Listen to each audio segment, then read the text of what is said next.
At the high school, we've certified in levels 1, 2, and 3 up through guaranteed viable curriculum. We're working on standards reference reporting for another certification. But as we look at these, just want you to also understand this isn't about certifying, which is certifying through the Marzano resources outfit. It's about these things are good for developing great schools. And so we have all spent time in these different areas. And so along with that, also at the middle level, we have been working on our certification and our levels as well. The intermediate buildings, just being new to the district, are working on their level 1 certification, and then middle schools are working at level 2 certification.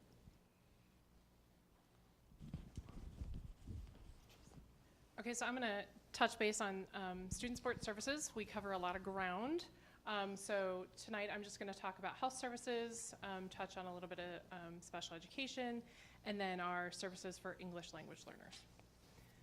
So health services, within the district we have 6 nurses, 12 health associates, and again, I know it's school counselor week, but if you see a nurse or health associate, they work very, very hard.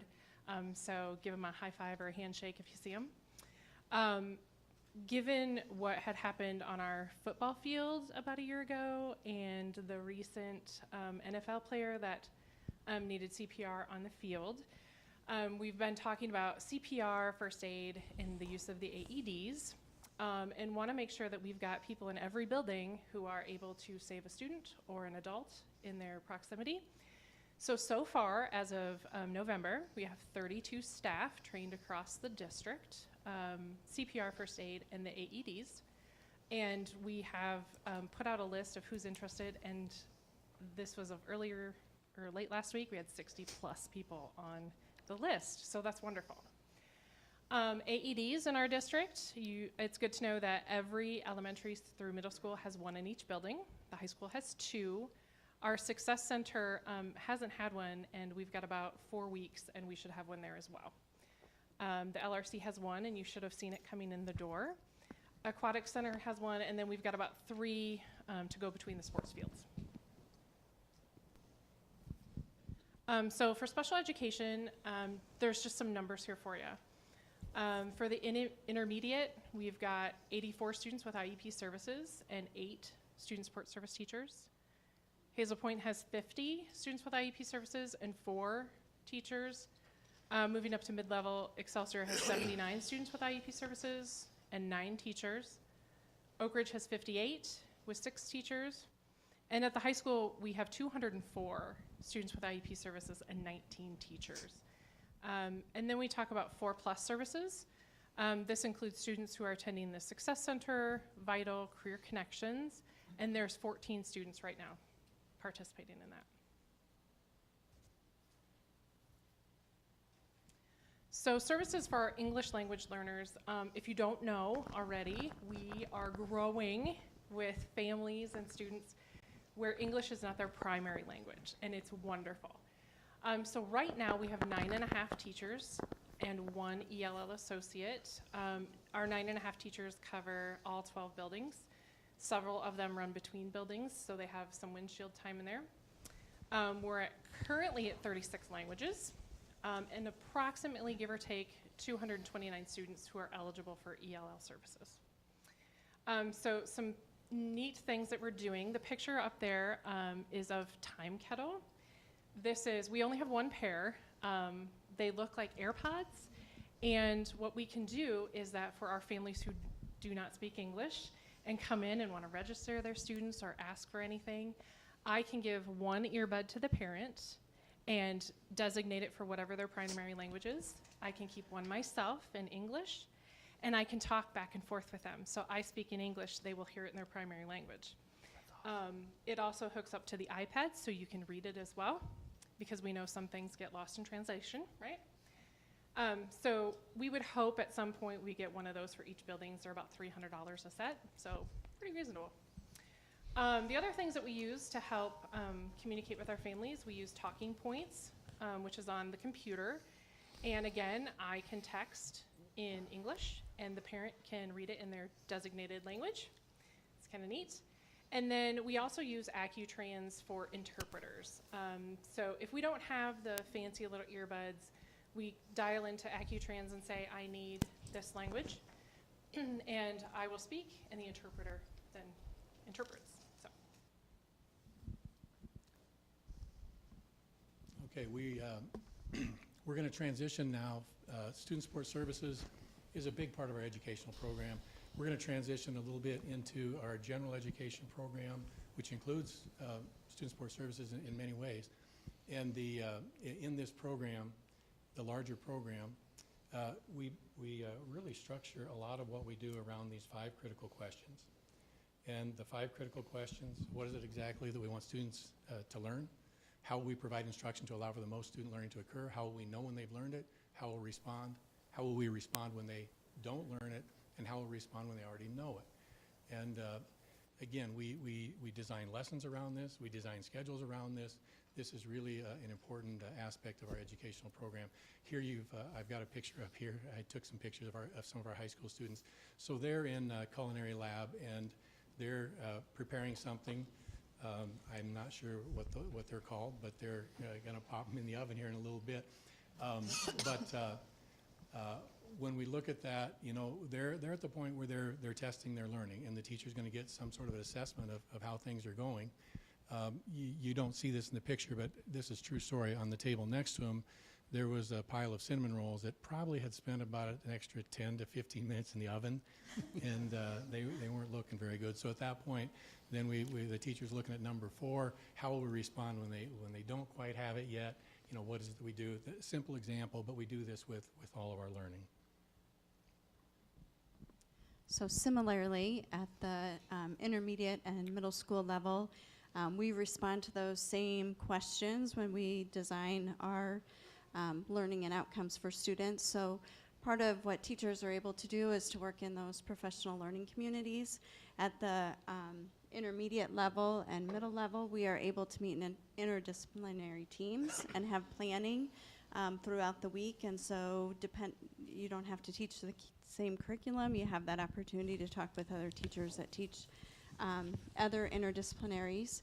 And then kind of similar at the 7-8 building and as high school, you are able to meet more in that content planning in its designated time again to really sit down and talk through and work through those 5 questions and think about that in your instructional delivery.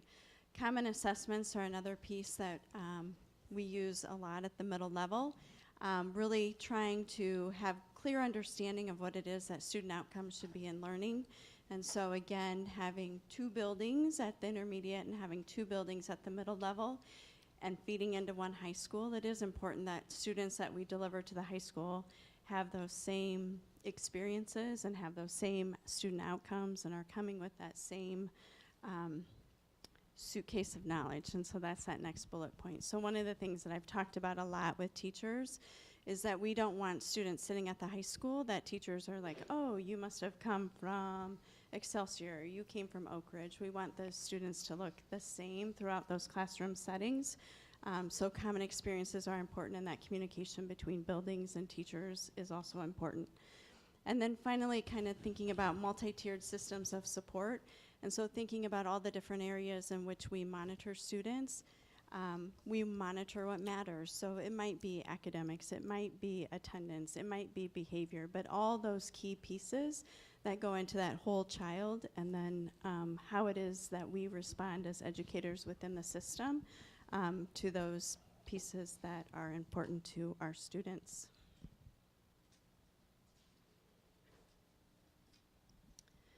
And then kind of the next transition is thinking about kind of past, present, and future. Where have we been? Where are we currently? And then where is it that we're going at the secondary level? So if we take a minute and think about middle level past, if you go back a few years, middle school was comprised of 6th through 8th grade, and our elementary buildings were K-5. If we go back a few years, we were planning the intermediate buildings, and that was going to help then free up space at the middle level as well as in the elementary buildings, and then provide kind of a new opportunity for students at that 5, 6, 7, 8 level. as we have gone through several years ago, we realized that our math and literacy materials were somewhat outdated. We had begun to look at new materials. What happened then with online learning through COVID was that we realized our materials were really outdated, especially when it came to trying to provide services for students equitably online in that platform. And so that helped us to move forward. And then kind of pre-COVID as well, we were looking and working on kind of one-to-one instruction with technology. That was expedited as well as we moved into online learning.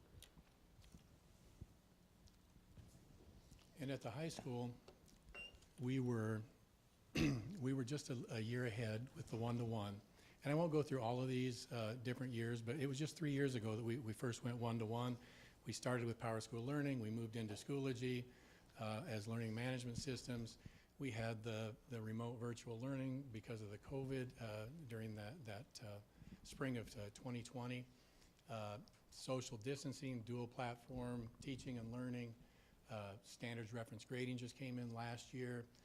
And then a lot of other more specific programs and different kinds of ways that we deliver instruction at the high school. But these are the last 3 years. A lot of change in the last 3 years. So then thinking about today in the middle level, the 2 intermediate buildings are open and running. It's hard to believe that we're in 2 years. They have all the regular core areas of curriculum, math, reading, science, social studies. We also offer art, music, STEM, and PE.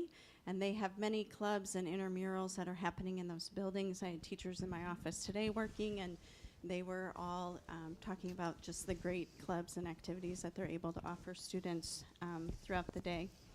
And then at the middle school buildings, 7th and 8th grade, again, math, reading, science, and social studies are your cores. Our exploratory courses there, art, music, family, consumer science, project Lead the Way, and then a high school prep course. And then we also, for 8th grade students, have Spanish 1, French 1, Algebra 1, and Geometry that are all offered as and available with high school credits. So for 8th grade students, they can start some of that high school course sequence.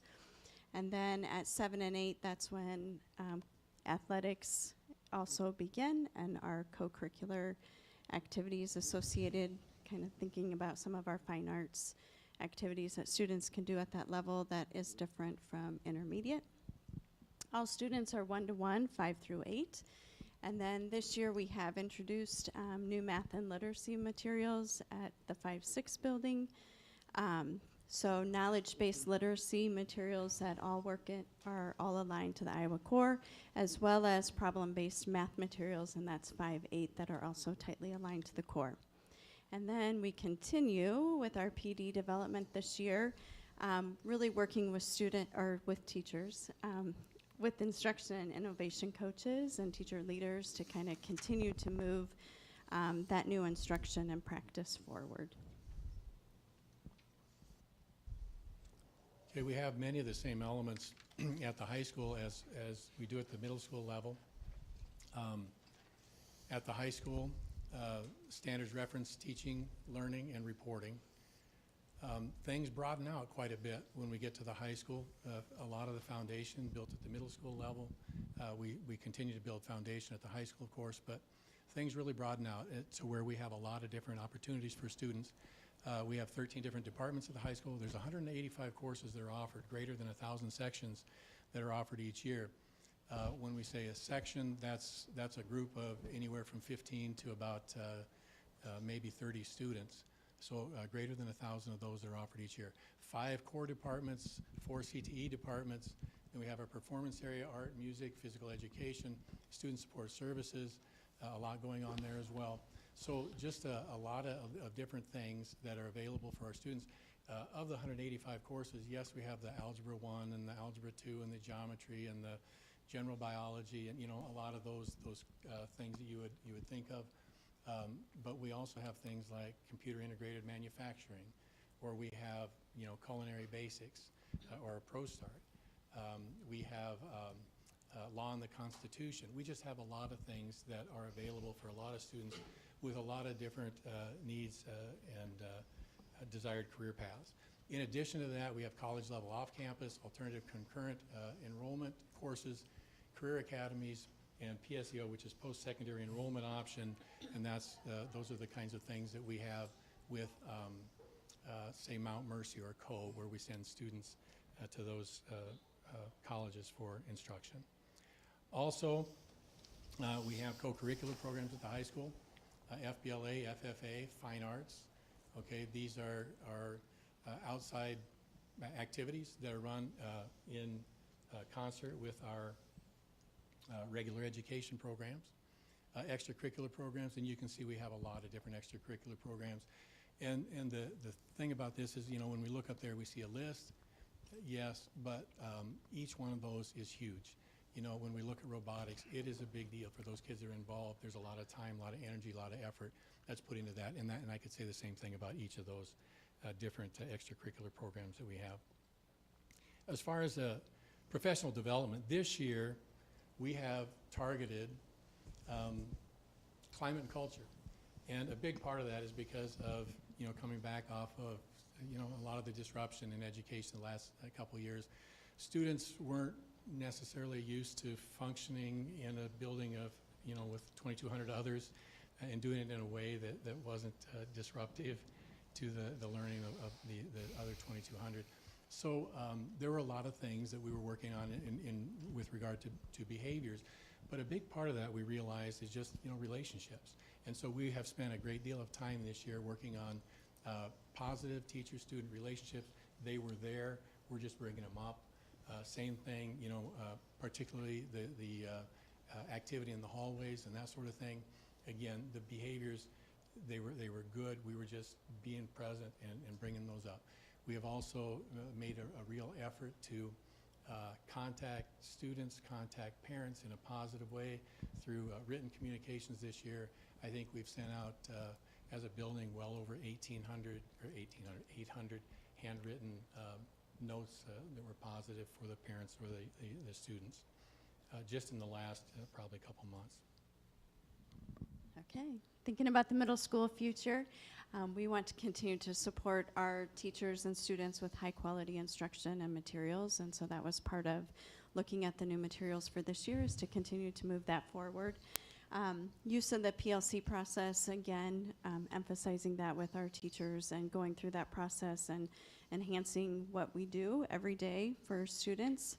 The work of the high reliability schools, we've talked about that. You've been able to see that in action when you did your board visits at the middle school buildings this year. And then just continuing to offer those opportunities for our students to have the variety of experiences that will help guide them to think about their pathways for high school, college, and career. We are really trying to be mindful about giving kids those exposures to things that they can carry on and continue to do at the high school level, or if beyond high school, and thinking as well, or the work pathways.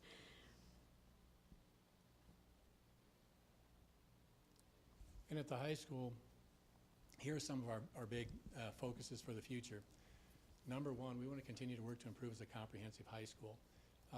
We're not specialized. We have some programs that can meet specialized needs, but with regard to the entire program, we want to be able to serve the needs of all of our students in the best way that we can. Also continue to grow and adjust course offerings to serve student and workforce wants and needs.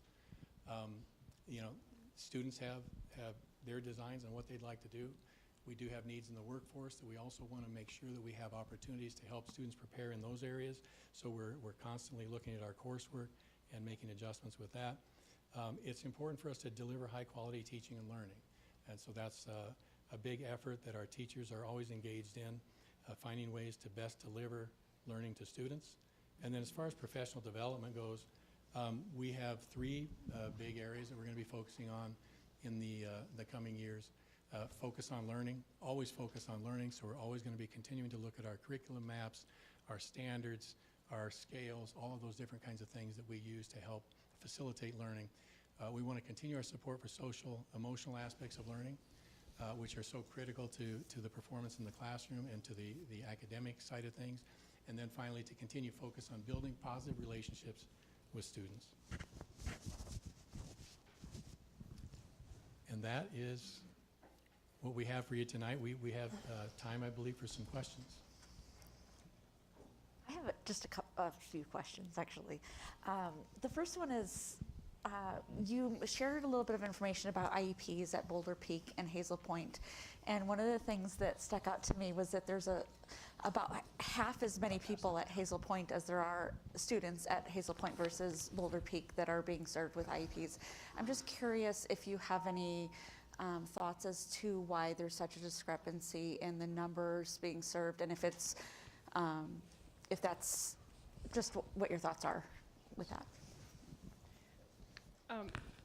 Well, obviously Boulder Peak and Hazel Point just get kids from the elementary, so it really just depends on the student's needs. And granted, we're 2 years in, so it could shift a little bit. I wouldn't say that the number of IEPs is in any way indicative of, the learning and supports in any of the buildings that we serve. It's just the way it is, and I think that, correct me if I'm wrong, Boulder has more feeder schools. So, It does have 4 schools feed into it versus 3 for Hazel, so there are more students there. It is one thing we've seen too with buildings that have 2 grade level spans. We do see more bubbles come through sometimes of either enrollment or IEP enrollment in this case, as you're asking about too. So it does make a little bit of a staffing challenge as we try to, with only 2 grade levels to work with in those areas. Are there certain programs in any of the feeder schools that are primarily supporting IEP needs that might impact that number as well?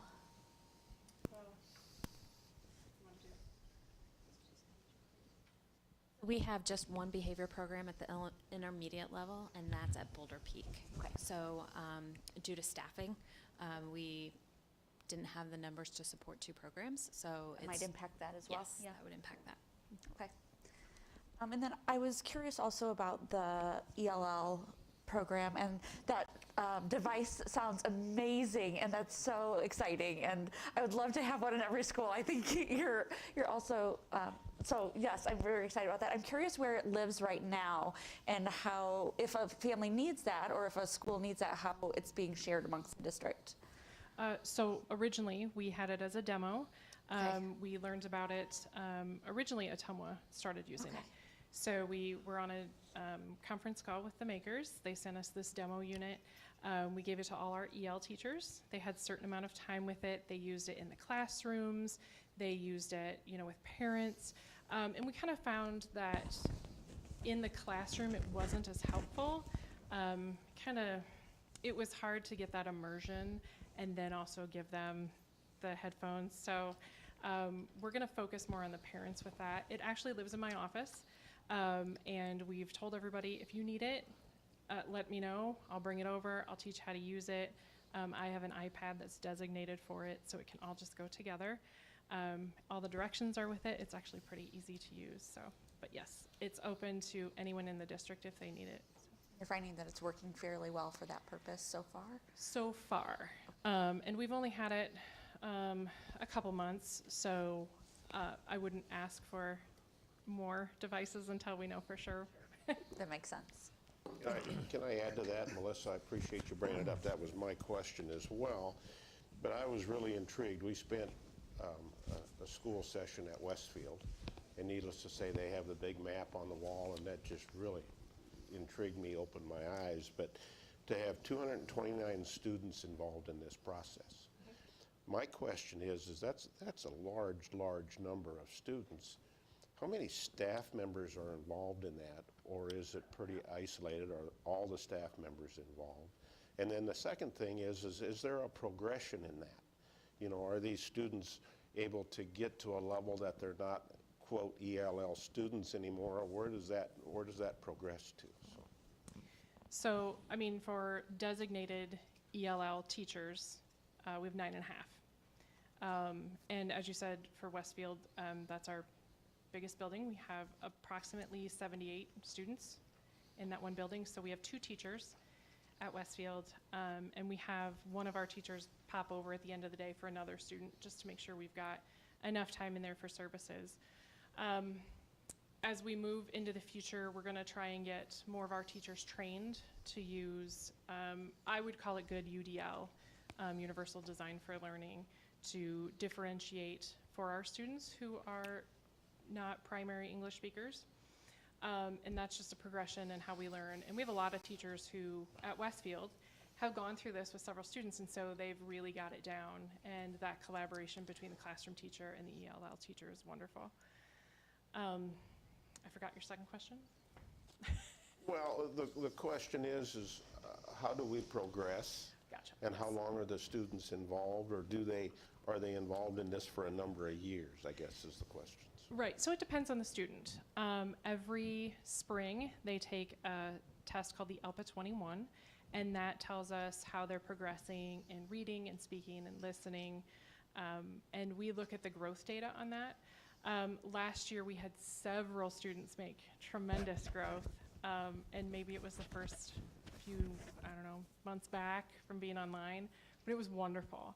And we look at that, are we providing the right instruction? Do we have the right materials? Which leads us to, we're talking about newcomer curriculum, which has to be different than students who have been in the United States for a little bit longer. Some students test out, which means that they pass the ELPA at a level 4 in all areas in the elementary. But then we have some students who come to us that may have been attending a school in the United States elsewhere, who were in the EL program, and they're in our high school and they're still in the EL program. So it just kind of depends on the student, but we have a lot of students really test out before getting to the mid-level. I think this is my feelings, because needless to say, this will keep growing. This is not something that we're going to evolve out of, because this is our future, and it's wonderful. Love to see it. I was just absolutely thrilled that day at Westfield to observe. We actually sat in on a session watching 8 or 10 kids. I don't remember the number. It was kind of fun to watch them. It was kind of intriguing. So. Yes, and you got to watch some of our best ELL teachers. They're all fabulous, but those two at Westfield really, really know how to dig deep with their kids, so it's wonderful. Thanks. I have one question, and I think, Erica, you may have been at, I think it was Excelsior. I asked a similar question regarding all of the new curriculum that's coming in and the ways that we're delivering that curriculum, whether it be Edmentum, the online stuff, or in class, and a new way of grading students. This is all sort of new in the last few years. How are we certain that what we're doing new and now is getting us as good or not better results? And I think when I asked was there any way to compare? And I don't think that there was. I'm kind of curious if there was any follow-up on that, to looking at that on how are we going to compare that, and if there's anything different being done at the high school level in regards to that might be different than the middle school. Okay. I'll kind of focus around maybe math a little bit with that, because that is something we were able to implement K-8, so those materials are the same. The illustrative math is the materials that we're using. They are aligned right to the core. Like everything within illustrative is problem-based activities that are designed to actually do what the core has asked us to do. So this is like the first time that we've had materials that are truly aligned to the Iowa core standards.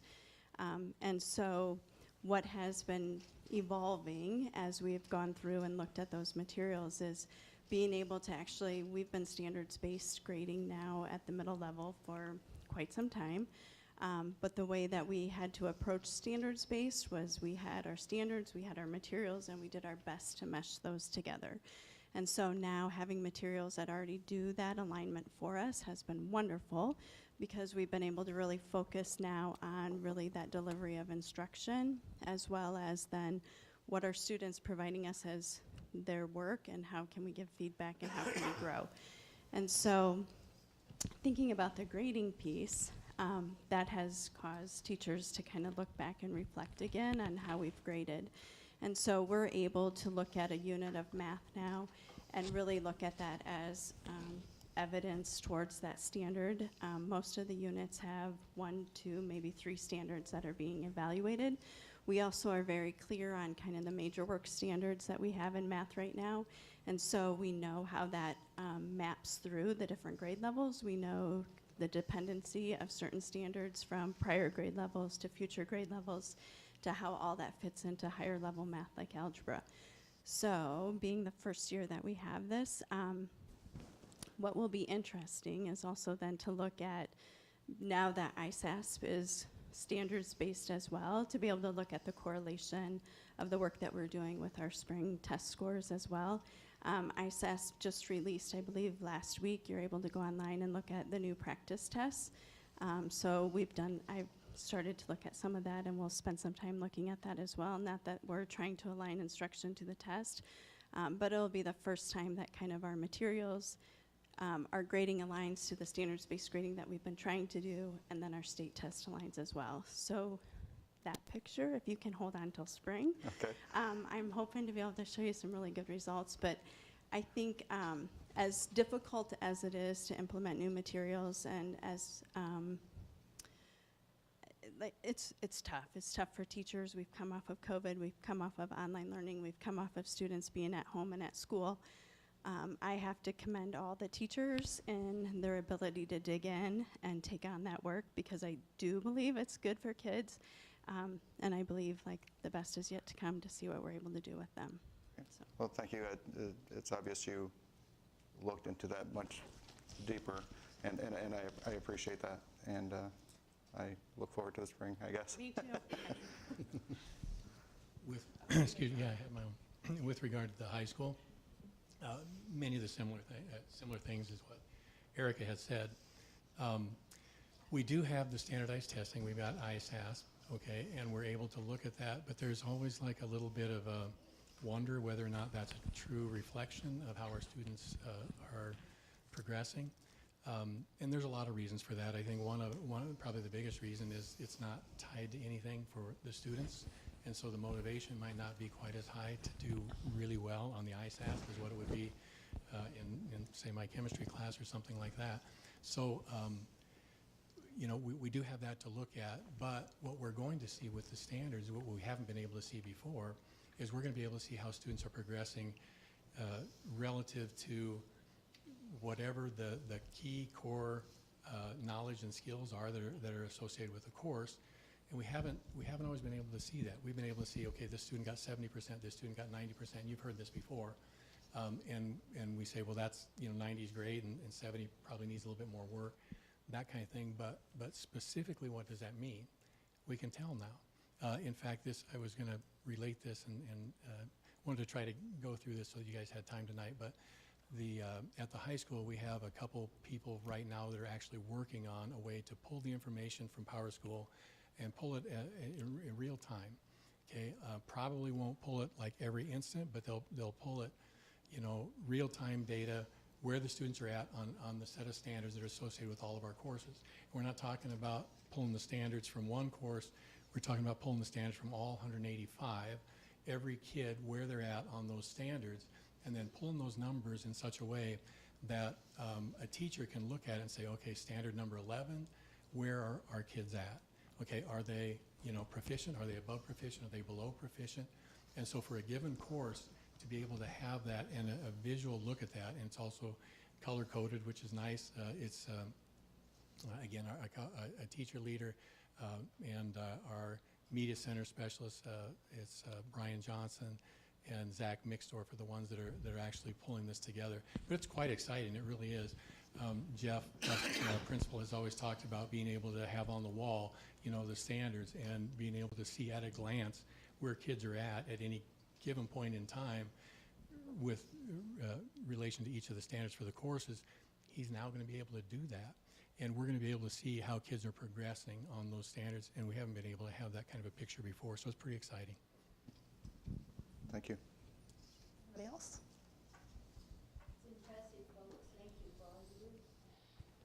Did get to see those earbuds at Westfield. There was a student that was doing a play, and the teacher it's cool technology. So Thank you guys so much for taking the time and sharing with us. Well, thank you. Thank you for your time, and we're excited about the Linn-Mar program. We're proud of our staff, we're proud of our kids, and anyway, it was great to share that with you tonight. Thank you.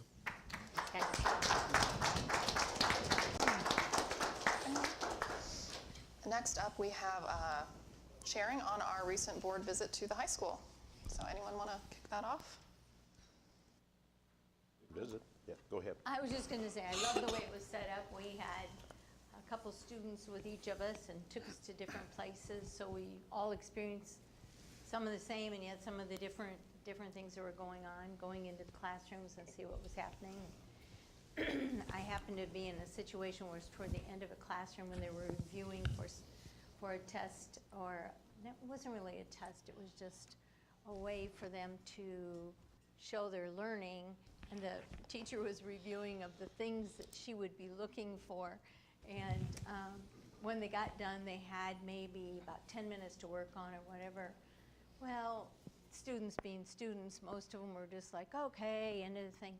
And one girl goes, well, I've got 10 minutes, I think I'll work on it. I said, good idea. Well, she started, and then a couple others, and it was so cute because they were kind of looking like, oh, well, maybe I should do something, you know.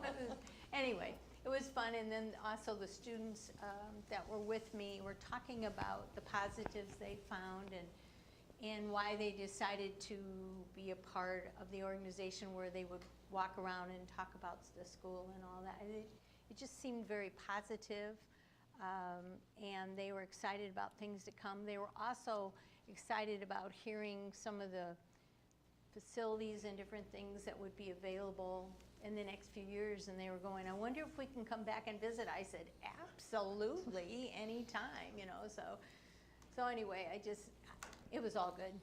That's all I can say. Two quick comments. The first one is we spent a lot of time with a sub in the classroom, so the students took us in there thinking we were going to see a lot of stuff, but it was intriguing looking at a long-term sub that came here from another district.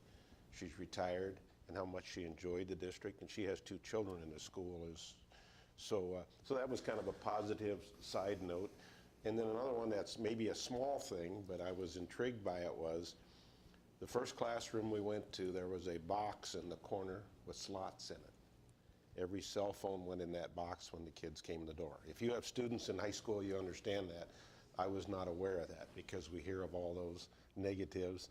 And it was just intriguing. It was just automatic, in and out. And the young lady that led us around shared with us, this is more freshman class. When they get to sophomores and juniors, they relax a little bit because they have a little bit more responsibility to them. That's how the young lady who was a junior shared that with us. So I just thought that was intriguing.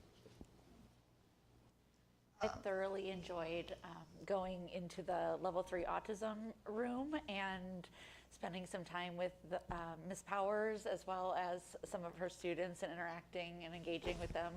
Mr. Bisgard and I had the opportunity to hear from one of the students who was learning some independent living skills and working on his supervisory skills in the LRC, and he cleans these board tables for us every week and makes sure that they are germ-free, and he was just a delight, and it was so fun to hear about the leadership skills and the real-world career skills that he is really learning about cleaning and just teaching other students how to take on his responsibilities when he's not going to be at school, and so that's a really neat program, and she's doing some great work in there. Well, one of the highlights for my tour was I was taken into a math class, and it was explained to me that, well, there were 4 instructors, and then we realized that there were 4 instructors because it was a fully integrated class experience where there were ELL students, there were special education students, and then there were general education students, and they were all learning together in the same classroom and the same content. And I just think that that is a great example of, you know, how our programs serve all of our students. And they're not always in separate classrooms. Sometimes they are, but we have great integrated learning happening. So I really enjoyed that classroom experience. And I'm continually amazed every time I go to the building during passing time. I got to stand with my student ambassadors and ask them questions, and then the bell rang, and It's so much smoother. I mean, I am not from a big high school, and I think my high school probably walked by about 4 times.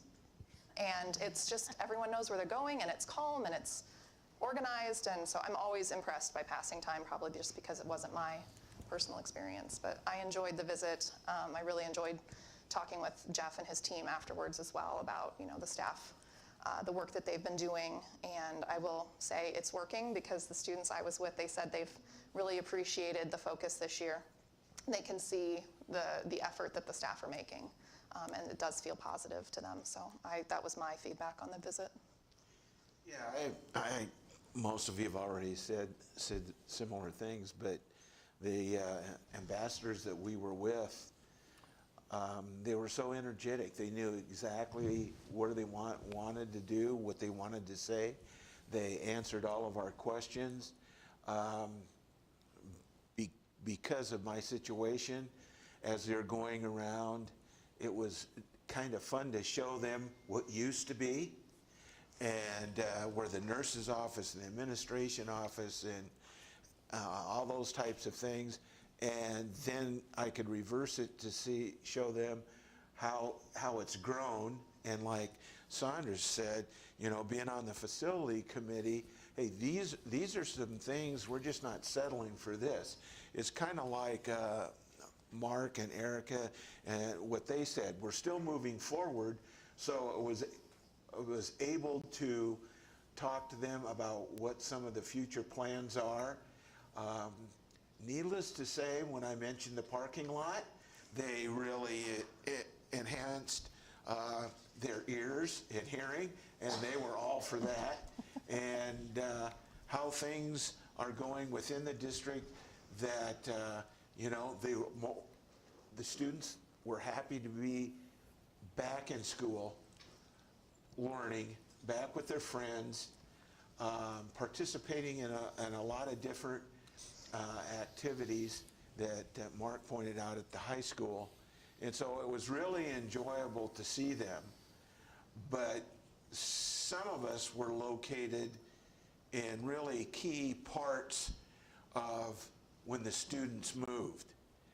And it's just something that I think all of you should experience one time or another, because you will be put against a back wall because there's just that many people going through there.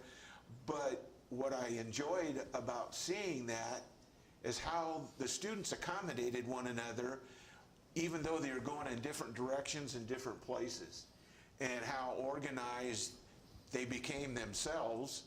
And so, you know, the future's looking bright for not only the district, but our students and what they're going through. And it was a lot of fun. I'll just, not to say everything again, the 2 young ladies that were showing me around did a fantastic job, and they were more than open and honest on any question I had. And I had to ask the obvious questions. What do you like best about Linn-Mar, and what do you think Linn-Mar can do better? What do they like best about Linn-Mar? They both agreed of all of the opportunity of different classes, all of the things that are offered, which I agree. It is pretty incredible what we can offer here. What they talked about, they thought could be worked on, was actually something that came up in our meeting afterwards, was that in that transition period from 8th grade to the high school, really maybe doing a better job of showing all of what really is available for students. I know I shared the story that day of, we went into some of the engineering classes, and one of the students was just like, wow, I didn't know this was here. But with that being brought up before I even shared my story, just shows that they're listening and they've heard that. So I look forward to see how we can improve on making that transition better for those students. I guess that same question, and the only thing that they could think of to improve was to get rid of the or to mix up the Wednesday pasta. So I figured if that was the only thing we could come up with, that Parking, we. they said. Oh, and So we have a keep going solution on for that that. parking. So Parking and we pasta. couldn't be doing too bad. All right. All right, next we have Barry's report from Linn County Conference Board. Yeah, I think I'll share with the group a little bit that's here and online what the Linn County Conference Board really is. You know, when I first got on this, I've actually been doing this now. This is my 12th year I've been on this board. So what the Linn County Conference Board is the board meeting starts out with the mayor of Cedar Rapids runs the meeting.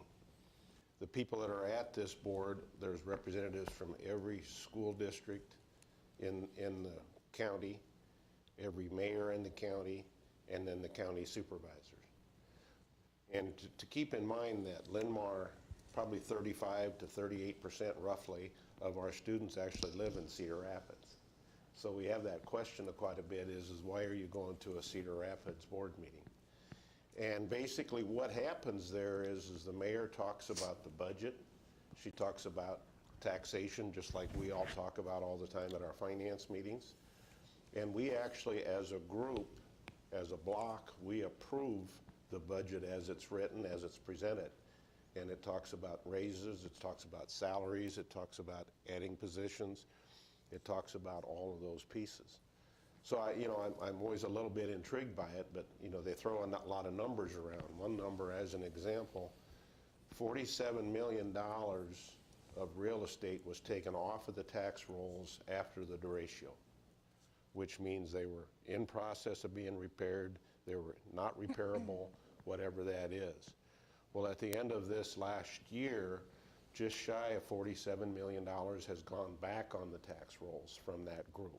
Some of the buildings have been demolished, some are not here anymore, however, with appreciation, et cetera, upgrading of buildings and stuff. So all of those pieces put together was, I thought, kind of an interesting statistic.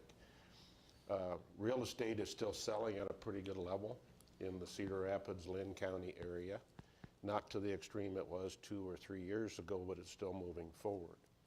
Well, then we move to the county side of it, and the county side of it, the county supervisors actually run that meeting, and their budget people came in, and it was just kind of intriguing to me when they talk about assessments, talk about assessors, talk about what role they have to play and what it costs the city and the county to maintain that role and to look at taxes.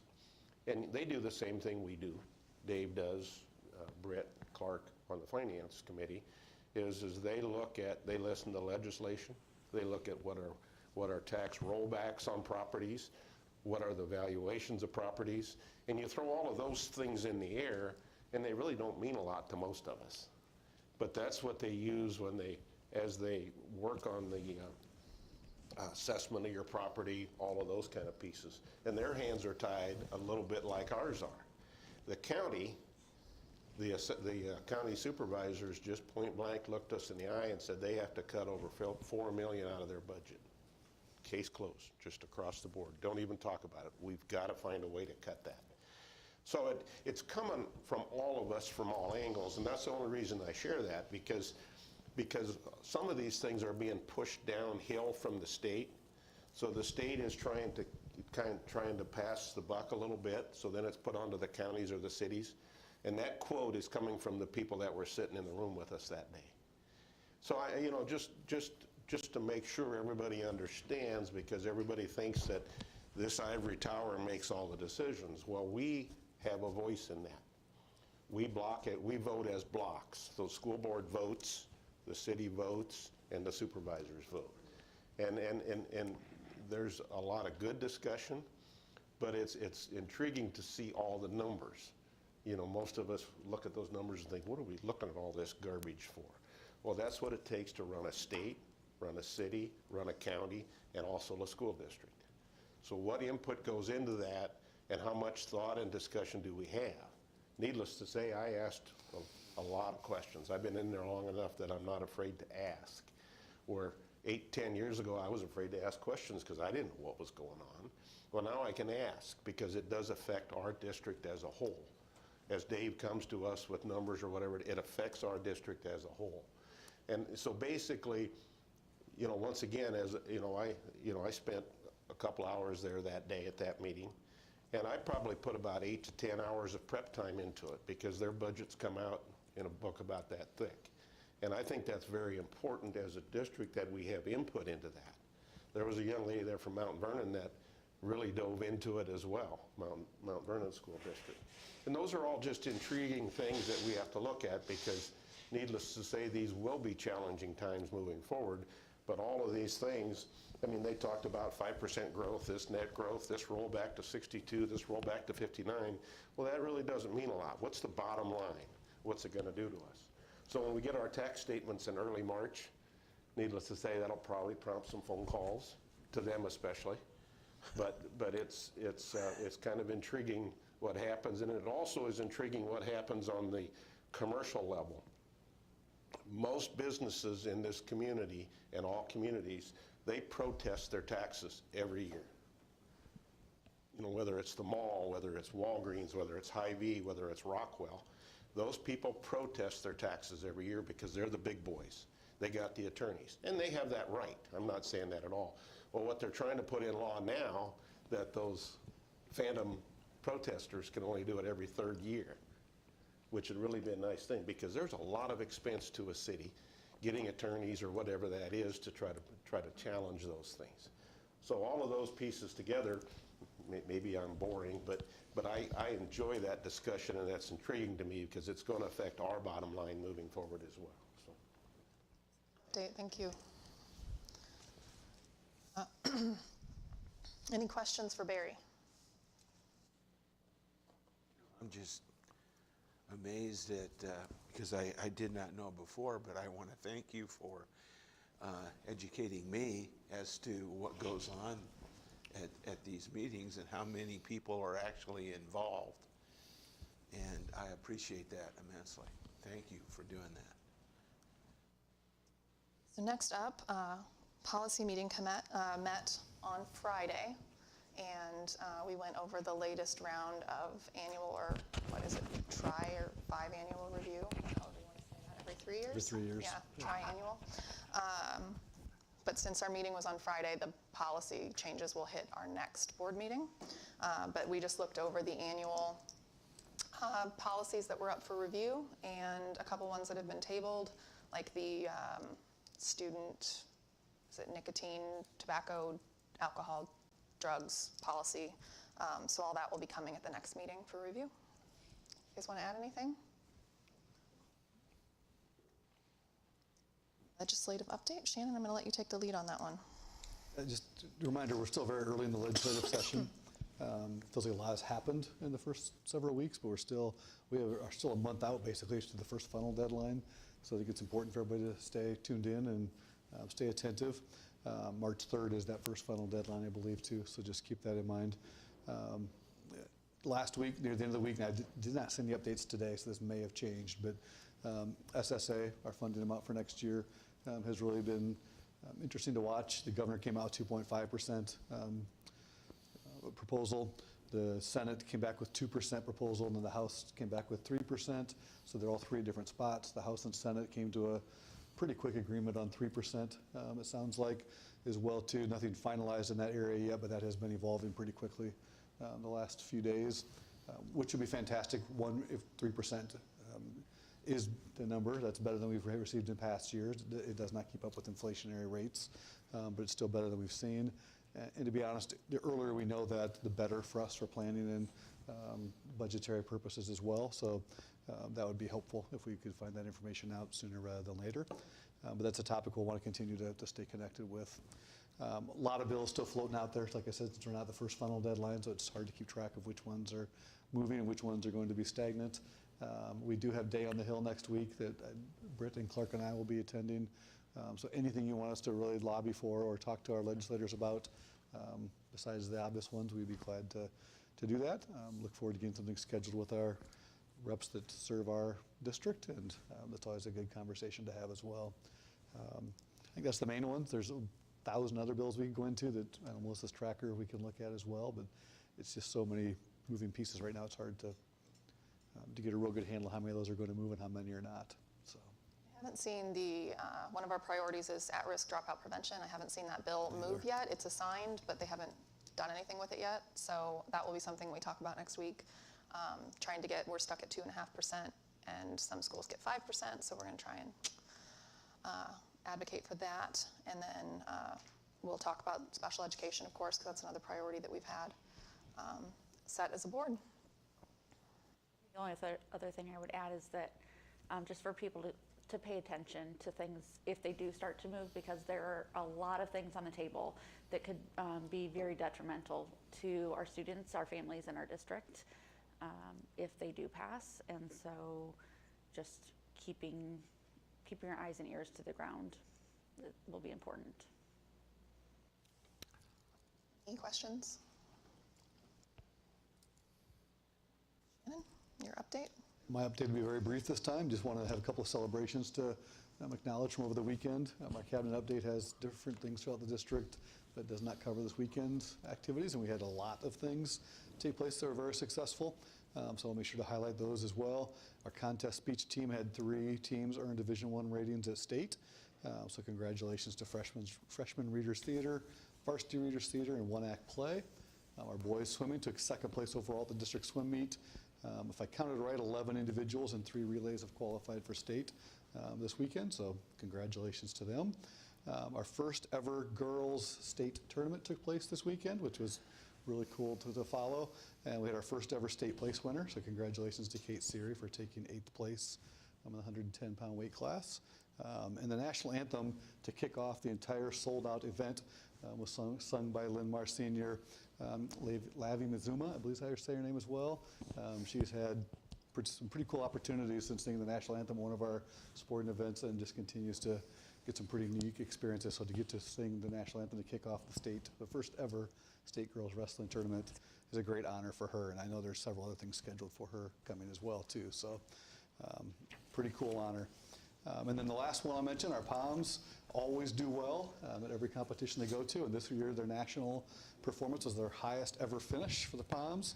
Finished silver medalist among the large group varsity schools across the entire country, which is their best performance ever, and they always perform well there. So huge congratulations to them, and then they also ended up in 6th place in the jazz competition nationally as well. So great experience and a great trip for them. So just a few things to highlight of our students' successes this weekend, a busy, successful weekend for Linn-Mar.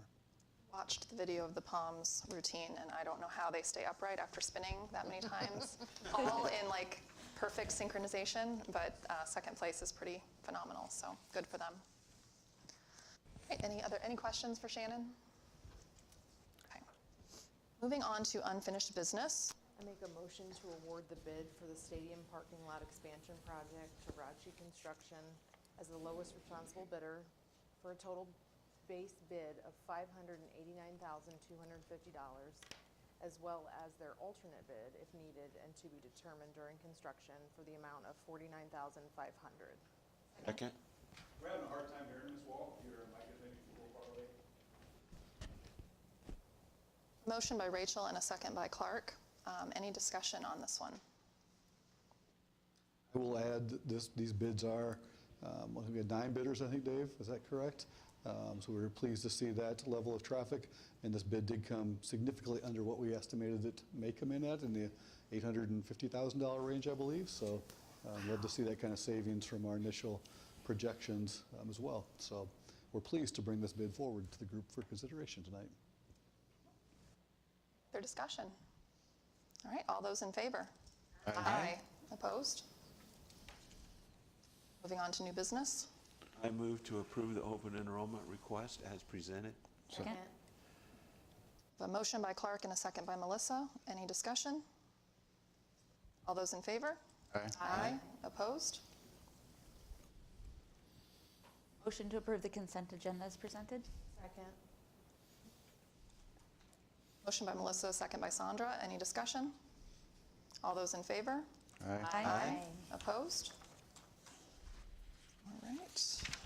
Takes us down to board communications. We've got some committee meetings coming up. I am taking this week's Marion City Council meeting. Matt has the last one in February on the 23rd. Does that still work for you? Yep. Okay. We all got an invite to the Marion State of the City on March 8th. If you haven't RSVP'd, if you are able to attend, please do that. Let's see.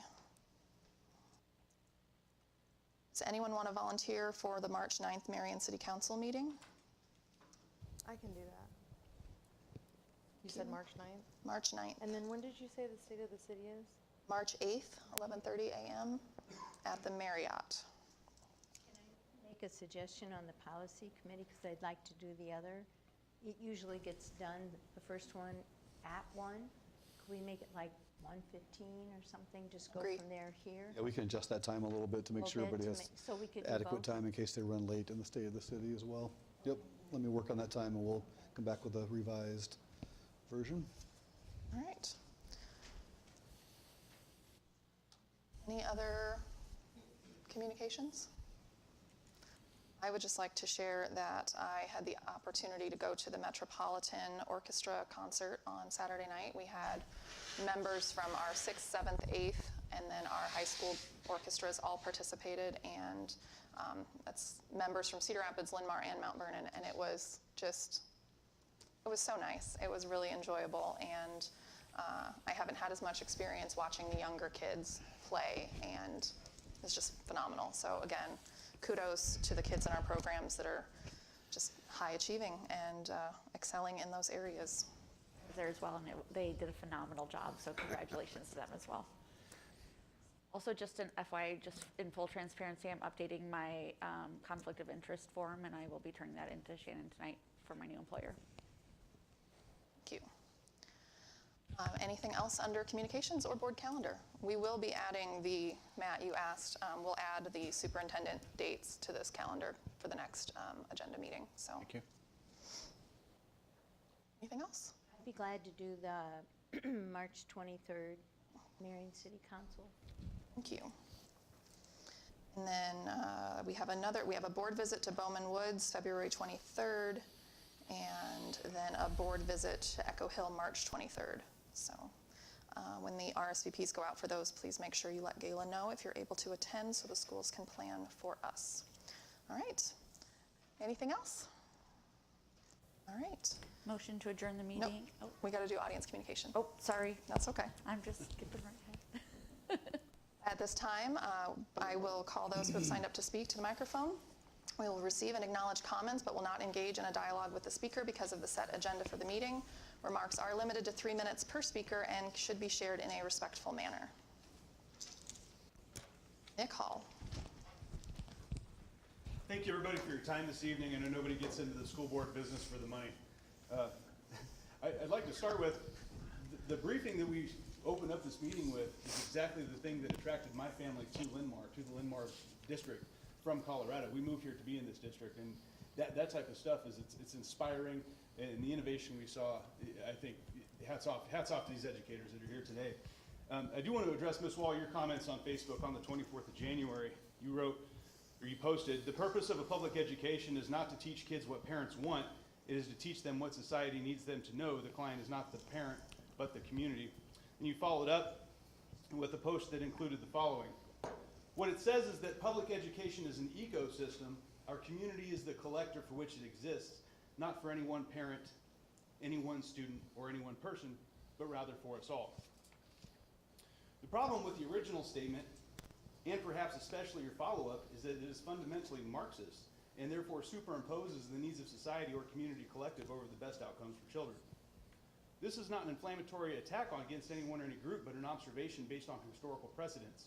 Take, for example, the details found in the Gulag Archipelago by Alexander Solzhenitsyn, which highlights the dangers of these ideas and details the horrors of their natural conclusions. This is also the root of my concern with the statements that you made. The statements are not a benign idea that are devoid of consequences.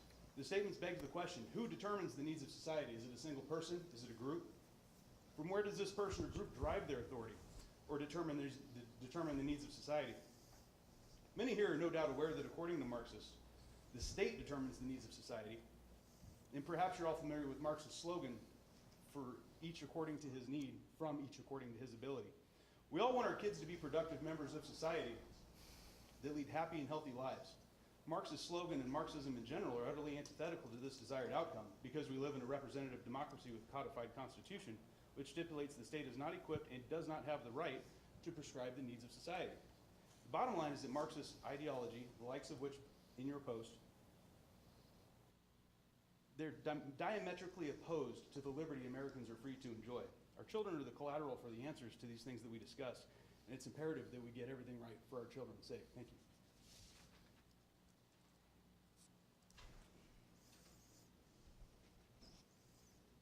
Jeremy Higgins.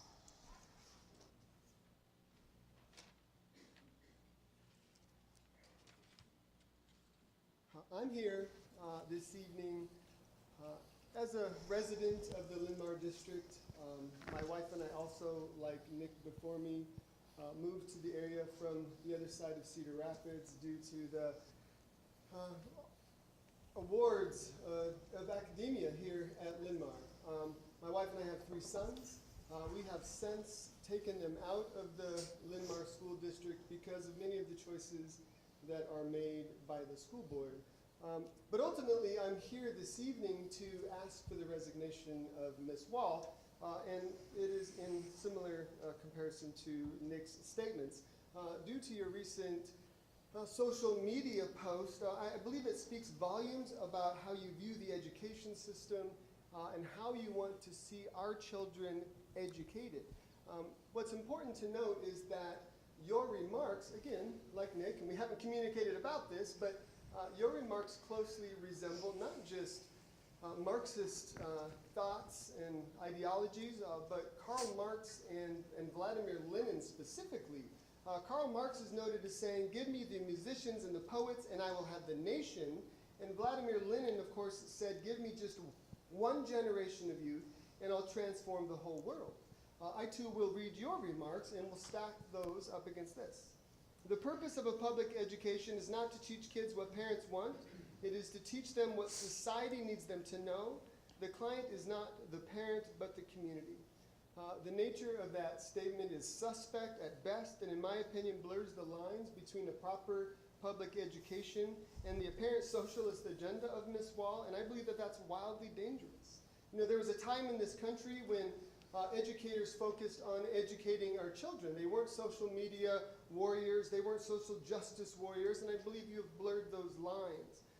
You need to know that we're paying attention, that we're aware of the seats that are coming up this November here on the school board, and it is our intention to do everything we can to take those seats so that we can turn the focus of the school board back to education and not the indoctrination and radicalization of a generation. It is our right to teach our children the things that they need to know, and I agree with you on that. But your post suggests that parents don't know what that is. And we know exactly what our children need. And so again, I'd like to ask for the resignation of Rachel Wall. Reverend Gary Sneller.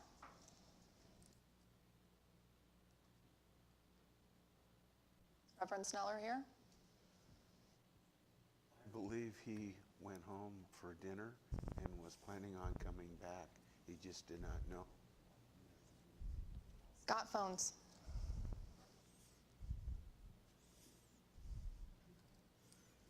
Good evening. I hope you all are having a nice, relaxing evening. Try and be brief. I want to open up with a quote. Material that's removed by any Iowa school district would require consent in every district before being shared with children. That's Governor Kim Reynolds. She gave that speech and floated that proposal during a rally at the Moms for Liberty, which is a little bit ironic because it sounds like a community is making a decision as to what our kids should be able to have in school. Now, under Reynolds' proposal, which the moms ironically named For Liberty, reacted to and vividly applauded, is that the Laverne School District, 25 in-district students, 54 that transferred out, would get to decide what Linn-Mar students would be able to read. The Iowa City School District would be able to decide what the Linn-Mar School District students would be able to read. Is that really liberty? Is that really individualized instruction? Or is that the Marxist collectivism that we hear all the time, but realistically doesn't actually apply? We need to start thinking about these kinds of things. We need to be aware of this. Shannon mentioned some legislation that's going through. Legislation that proposes an inquisitorial system of justice based on just the accusation of divisive concepts. That's not something that I spent 4 years of my life in the military defending. I believe in the rule of law. I believe in the justice system the way we have it. And I do actually believe in liberty. I think this board should probably send a letter to the governor. Thank you all very much for your time.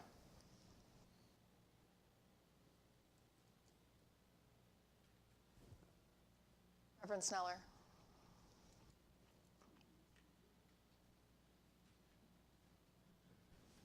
Hello, I'm Reverend Gary Sneller, parent of 2 daughters who graduated from Linn-Mar High School in the 1990s, taxpayer and co-leader of a local racial justice, equity, diversity, and inclusion faith coalition, Stand in Unity.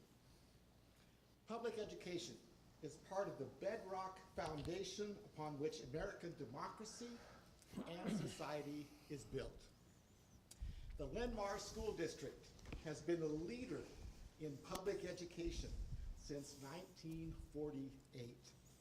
And that tradition of educational excellence continues today.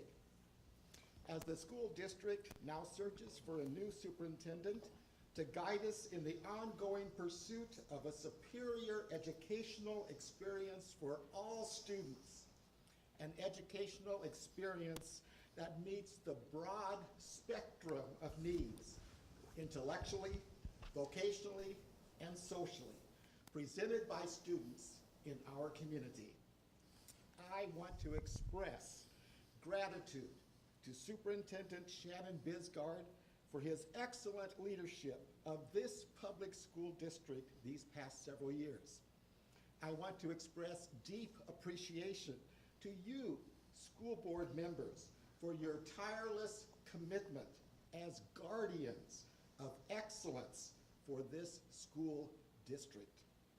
And I want to encourage you to keep uppermost in your superintendent search process the legacy of educational excellence and social awareness that equips all students in this district to live full and fulfilling lives when they graduate and when they seek to make their own positive contributions to American democracy and society.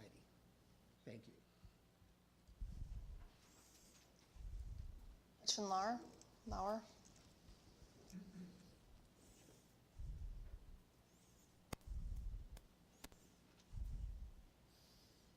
Good evening. I wanted tonight to share appreciation to Superintendent Bisgard, Associate Superintendent Weir, and the board tonight. And I think it's so appropriate that we started out this evening, that Mark, Megan, and Erica started us out this evening reminding us of the importance of a safe and collaborative culture with that high reliability schools level 1. And this appreciation is geared towards that. So I'd like to read a letter from the Marion Alliance for Racial Equity from the Education Subcommittee. And here's the contents of that letter. The Marion Alliance for Racial Equity appreciates Linn-Mar's continued support and work to create an inclusive and safe environment for every student every day.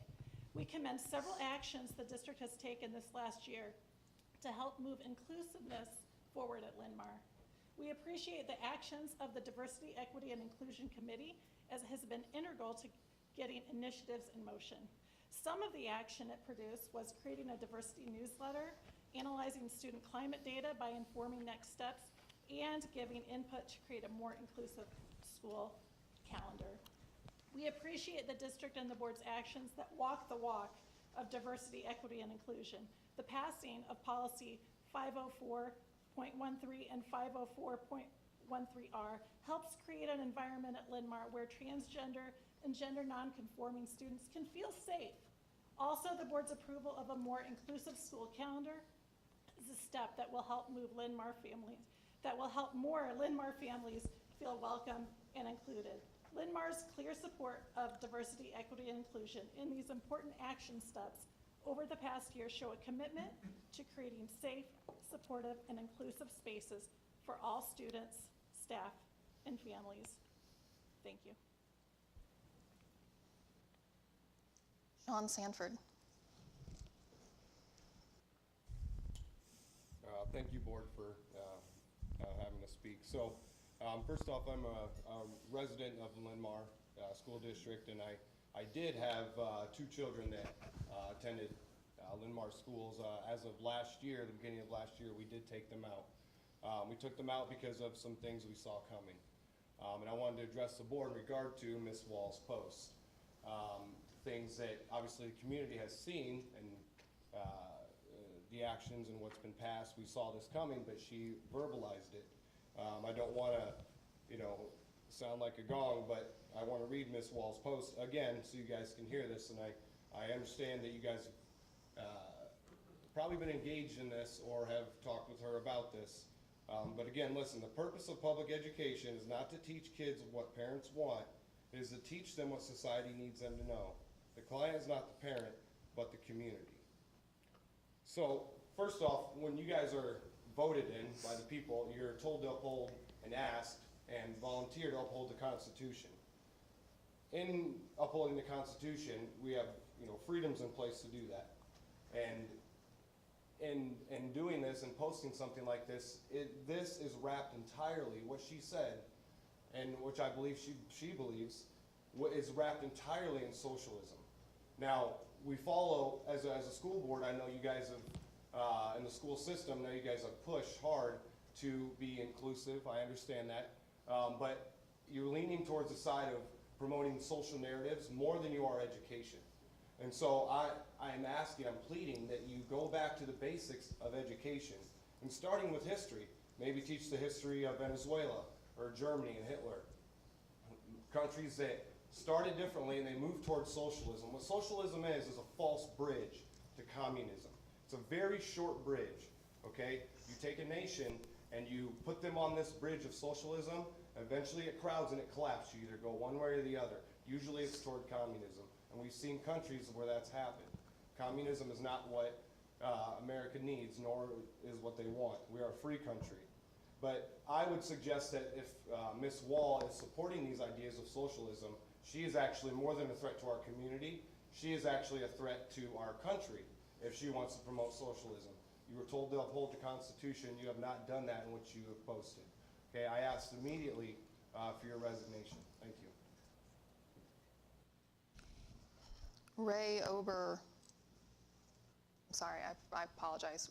Ray Ober, I can't read it, I'm sorry.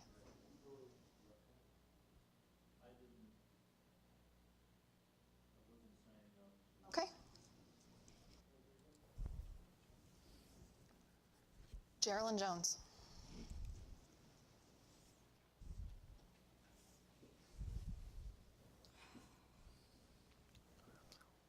Well, I did have a speech prepared. I'm going to touch on some points as well, but I would like to point out that at one of our work sessions that you guys held, I did bring books, Tim Scott's books for everybody, and I did find Rachel's in the trash can.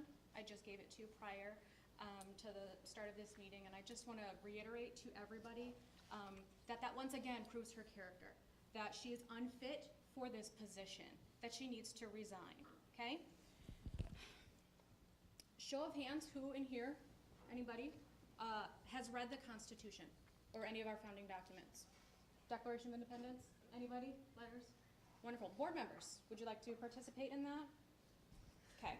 So it is a part of your oath that you have sworn an oath to the Constitution of the United States, the Constitution of Iowa. Okay? You have violated that. Ms. Wall, I'm talking to you directly. You have violated that. Okay?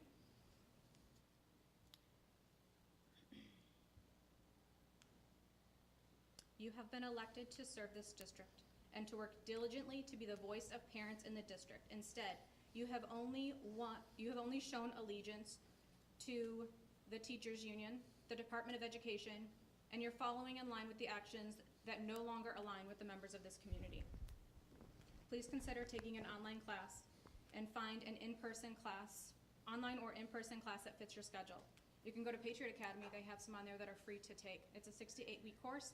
That's one class a week if you wanted to take that. It is vital for each of you to learn why our founding fathers drafted the Declaration of Independence, to separate from tyrannical control, to promote life, liberty, and the pursuit of happiness. Isn't that why we are doing things in the name of equity and inclusion, to be inclusive of everybody in our community? Is that not what we are fighting for? Familiarize yourself with the 7 pillars of tyranny. We know today as communism, socialism, totalitarianism, fascism, democratic socialism, theocracies, and so much more. Things that you are teaching in the classroom today. Familiarize yourself with Paulo Freire's critical Marxism, and then compare it to the curriculum that is being adopted by this very board. You don't think that's in our schools? Look at the Wit and Wisdom curriculum. Look at the books, the shadow books that our teachers are reading to our children that talk about that families are only allowed to have 2 kids, and 3 or more get shot at the Capitol for having a rally. That's at our schools. In our 3rd and 4th grade classes, they're reading that to our 3rd and 4th grade kids. Teachers are bringing that to the classroom. How is that okay? Do you think that's okay for our kids to read it? Truly consider that. I will send you That's the your information time. on these Thank books. you. Thank you. Amanda Snyder.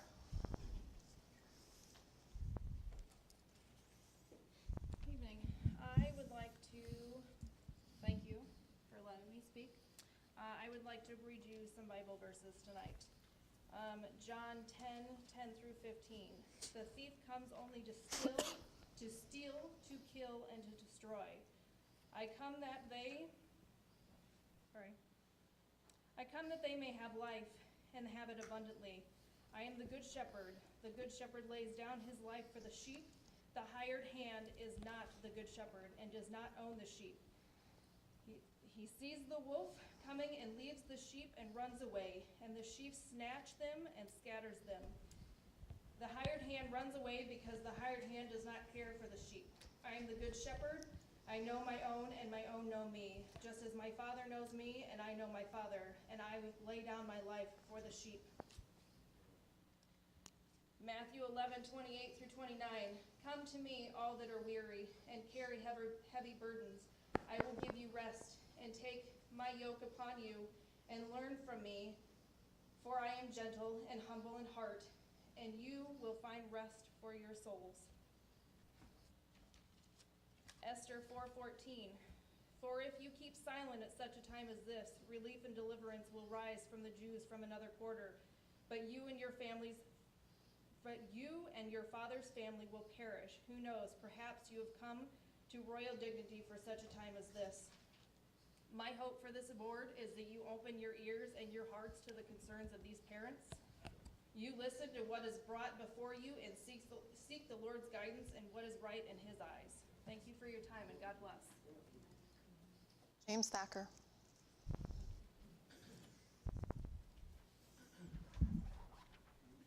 James Thatcher, 33-year Linn-Mar School District member. I'll revisit how the school board and the Department of Education handles folks with different views.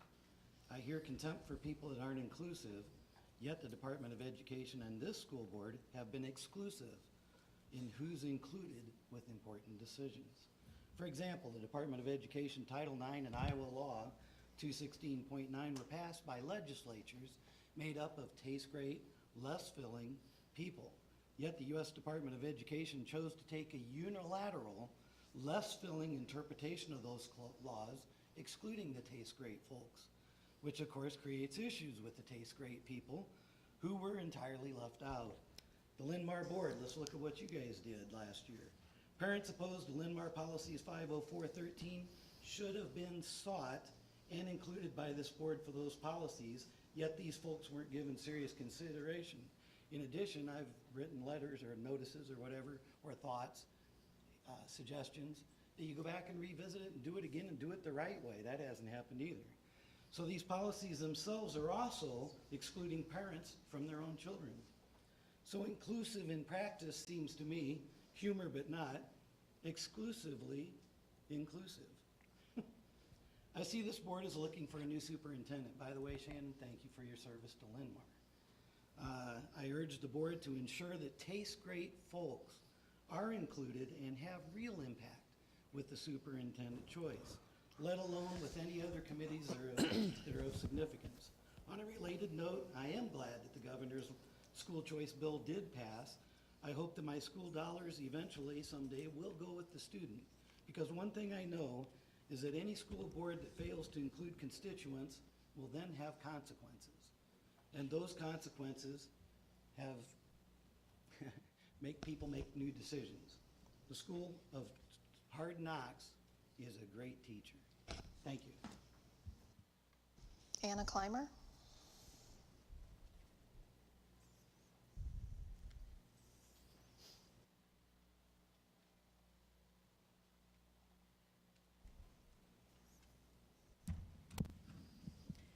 Thank you. I want to speak from the perspective of a Linn-Mar parent that identifies in many various ways. Most of the ways I identify, I believe, are welcome, accepted here at Linn-Mar by the majority of Linn-Mar board administrators, parents, and community members. There's so much legislation coming from the Des Moines leadership that is undermining our public schools, local control, and student and parent voice unless you fit into a specific mold.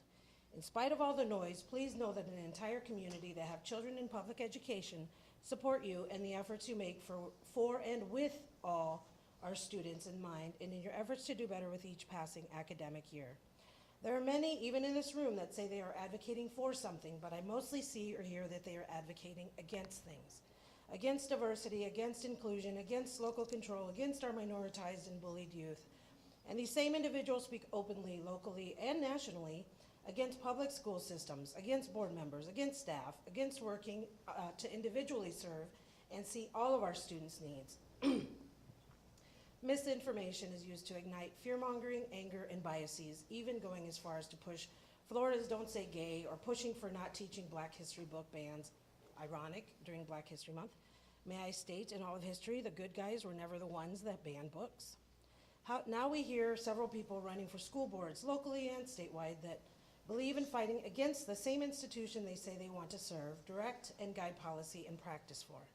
Imagine a volunteer fire department. Anyone recruiting and supporting a firefighter intended to serve all of our community wouldn't be hiring an arsonist to serve the community. The fire starter that comes from within, burning up student rights to an open and inclusive education, especially as our demographics continue to change in our community and in our nation, fanning flames in an already understaffed and under-resourced system. Can you imagine if news got out that a voluntary fire department had an arsonist in their station? I can't help but hope that the community and values all of our students and administrators in public schools would step up and prevent any further damage that can be caused in words, policy, or trying to burn down public schools from within and using our children to ignite politically divisive efforts. To close with my firefighting analogy, may we continue to extinguish hate and with love. May we extinguish closed minds and hearts with openness and compassion. May we extinguish miseducation and indoctrination of far-right extremists to critical thinking and locally focused leaders. May we continue to extinguish homophobia, transphobia, racism, ableism, and bullying of minoritized students and staff, with collective action directed to supporting all our children, our district, and communities to thrive and become fireproof. Thank you. Dana Teagan. I'm a parent of a high school student. The booklets that are being handed out to you are just some of the explicit books. You have to stay back. You cannot. The booklet contains ratings, illustrations, and highlighted verses. I want each of you to see exactly what is in these books in our school. At the last meeting, a parent asked if there was a book review committee in place for books prior to being put on the shelves and in classrooms and being read out loud. I'm also asking if there is a rating process that the district goes through for these books. Is there parental consent? There needs to be. In this booklet, you will see that there's a rating from 0 to 5. 0 being that these books are for everyone, 5 being that it's adult only. Parents at home, this is your earmuff warning. Mom, this is your earmuff warning. What I'm about to read is not recommended for children under the age of 13, but is in our library. First book, A Court of Mist and Fury, rated 4 out of 5. This book is one of an 8-book series. No child under 18. But all I can think of was his mouth as it lowered to my breast and sucked. His tongue flicked against my nipple. His tongue slid inside me. I reached up to grip the edge of the world. His fingers had replaced where his mouth had been. Should I go on? It's uncomfortable reading. Book number 2, The Absolute True Diary of a Part-Time Indian. This one's only rated 2 of 5. And yeah, you need to take that seriously, but you should also read and draw, because good books and cartoons give you a boner.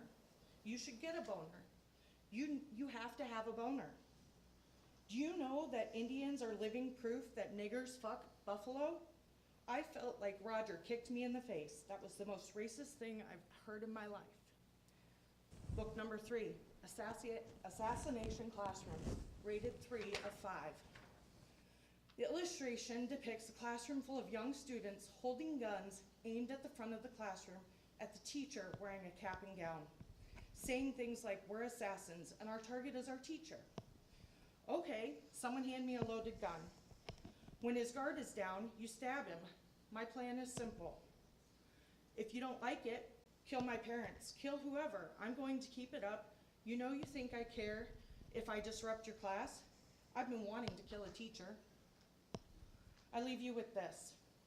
I pray that the Lord surrounds each of you with his protection and aids you in the guidance that you will lawfully and morally in your right to protect the innocence of the children of our school district. Please start paying attention to the content that's available.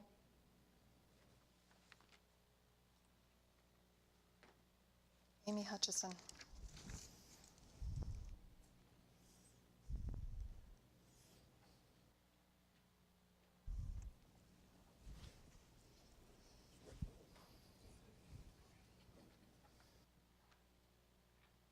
All right, first of all, Shannon, congratulations on your retirement. You're a high man of integrity, and I think I really admire you, and Linn-Mar's really going to miss you. So I just wanted you to know that I wish you the best, your family the best, and I'm sad to see you're leaving, but it's still okay. It's still okay. I am here to talk about 50313 policy, the parent involvement. The one part of this policy states that any student in 7th grade or older will have priority of their support plan over their parent or guardian. They have priority of it. I really question this thought, and I hope you go back and look at this.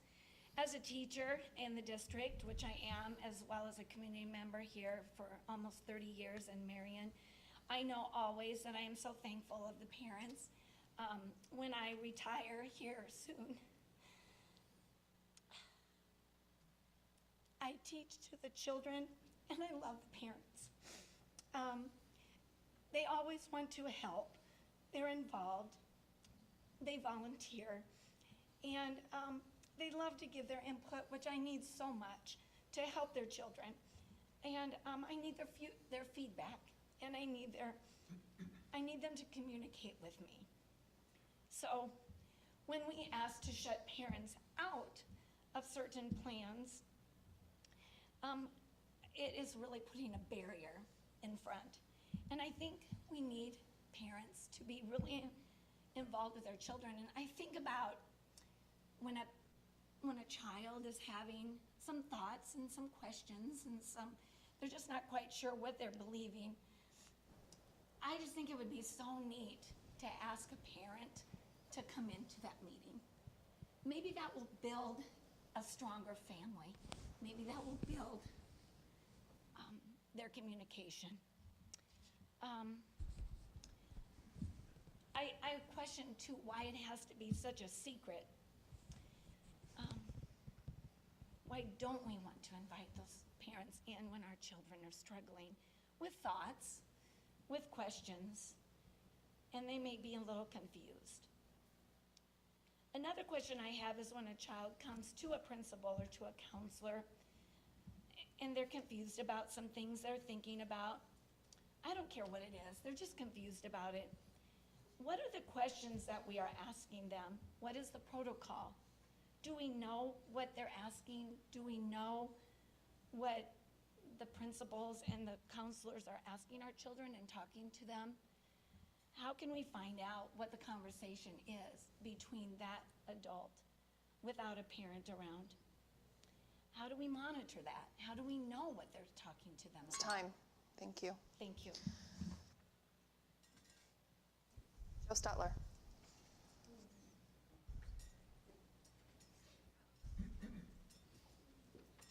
Hey kids, how we doing tonight? I'm Joe Stutler, I live in the district. I heard some interesting stuff this evening. It was very interesting. So to quote one of my favorite Marxists, that's the most ridiculous things I've ever heard.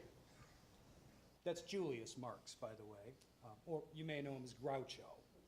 Nobody around here is trying to force Marxism, communism, socialism, whatever mishmash these very confused people are conflating. Nobody's trying to force that on our kids. Our school board is not doing that. Well, sure, we do have one theo-fascist, but the rest of you guys are all generally rational and sane, and I may not agree with every one of you on every issue, but that's okay. Not every parent is going to agree with every issue that happens.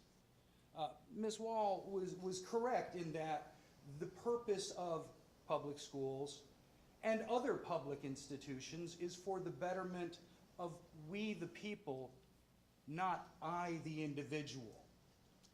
Yes, we all have our freedoms. Yes, we all have our individuality, but we have a contract in our Constitution, that is our contract between all of we the people, to come together for national defense, provide for the common defense, promote the blessings, etc., etc., etc. Yes, I've read the Constitution. I served under it, took the oath, the whole bit, bunch of times. Most of you have not, so giggle all you want back there, kids. Tonight, they're in Des Moines working on banning burning books. Boko Haram, and I'm hearing it from folks here in the audience tonight that want to ban books.